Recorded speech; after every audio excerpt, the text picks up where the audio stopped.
All right, well, earlier Crow Team showed us Serious Sam VR, and now Twisted Pixel steps up to the plate with Wilson's Heart. It's a brand new VR game that we're announcing right now that will be coming to Oculus. Take a look.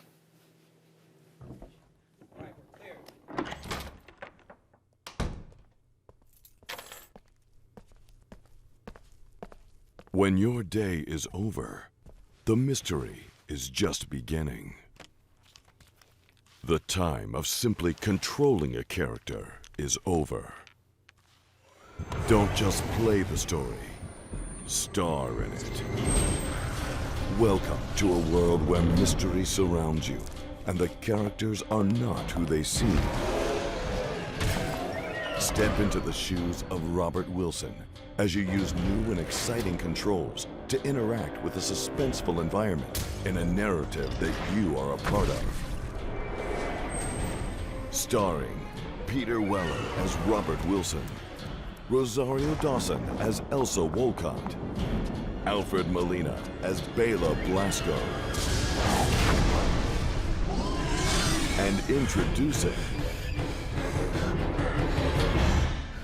you. Wilson's Heart, coming 2017.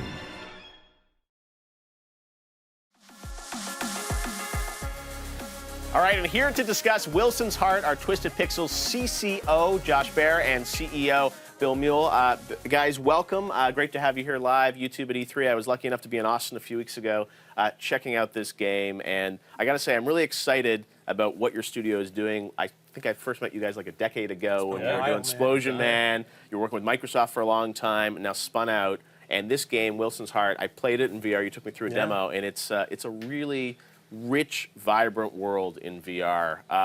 Tell me about the sort of genesis of this project. I know you have been toying with this idea of this kind of monster, black and white game for a while. Then you played Touch, right? And it changed everything? Yeah, it was something we've been playing around with for a long time, we called it the hands game for a long time, internally, like how could you really inhabit the character? And when, Bill and I checked out Touch, it was like, oh man, this is the way to finally do this game justice. Yeah. So yeah, we just went for it. Well, and as I played through it, I mean, you really feel like you're in the environment. We're seeing some B-roll here, and again, it's so hard to explain VR when you're not actually in the headset. But you're in this environment. You sort of look around, and you can sort of blink to different areas. But the things that really blew me away when I was playing it is, you're immersed in this world. There's this comic book, and you're actually flipping through the pages. And you guys wrote full comics, right? People can read? Absolutely. We tried to have a couple of different layers of how you interact with the game. Yeah. Part of it's like the main path where you're solving things, you're exploring the environment, but then kind of the secondary things where if you want to go deeper into the narrative, like that comic book, you can pick it up and fully fledged, stories through those, radio stations, just some really cool secondary stuff too.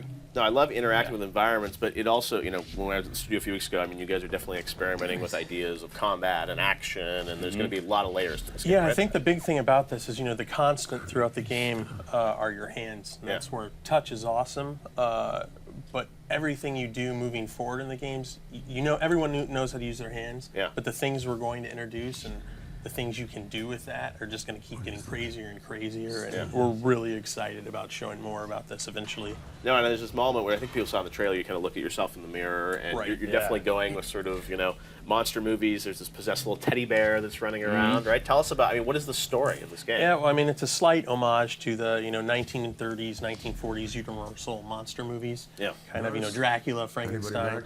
And your character wakes up in a hospital in the 40s, and he doesn't know why he's there, and eventually realizes his heart is missing. Yeah. And he has to find his heart. It's been replaced with a crazy contraption that you get to use with gameplay, and using the touch controllers to do that is just a totally different experience. Pretty cool stuff. Well, the game is a lot of fun. You guys will have it at E3. Hopefully we'll get to check it out, and we're excited to have Twisted Pixel back. All right. Making a cool black and white game. Appreciate you having us out here for it. Awesome. Really appreciate it. Thanks, Bill. Thanks, Jeff. Thanks, Good to see you, man. Yeah, Thanks great to again, see you. dude. We'll see you at E3.